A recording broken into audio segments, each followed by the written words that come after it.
యాదాద్రి శ్రీ లక్ష్మీ నరసింహ స్వామి వారి కొండపైన అపచారం జరిగింది. సాక్షాత్తు ఆలయ ఈవో కార్యాలయం సమీపంలోనే మద్యం బాటిల్ దర్శనమిచ్చింది.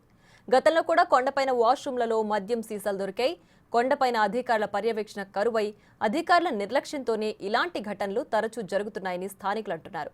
మద్యం సీసాలతో కొండపైకొచ్చి గుట్కాలు, అంబర్ ప్యాకెట్లు నములుతూ కొండను అపచారం చేస్తున్నారని భక్తులు ఆగ్రహం వ్యక్తం చేస్తున్నారు.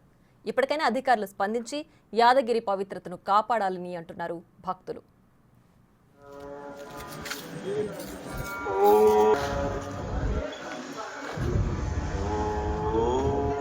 లక్ష్మీ నరసింహ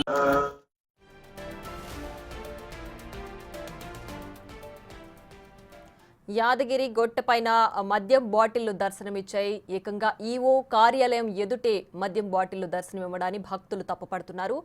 అధికారుల నిర్లక్ష్యం వల్లనే ఇలాంటి ఘటనలు తరచూ జరుగుతున్నాయంటూ కూడా స్థానికులు ఆరోపిస్తున్నారు. ఈ ఘటనలు జరగకుండా తగిన చర్యలు, తగిన భద్రత తీసుకోవాలంటూ కూడా భక్తులు కోరుతున్నారు.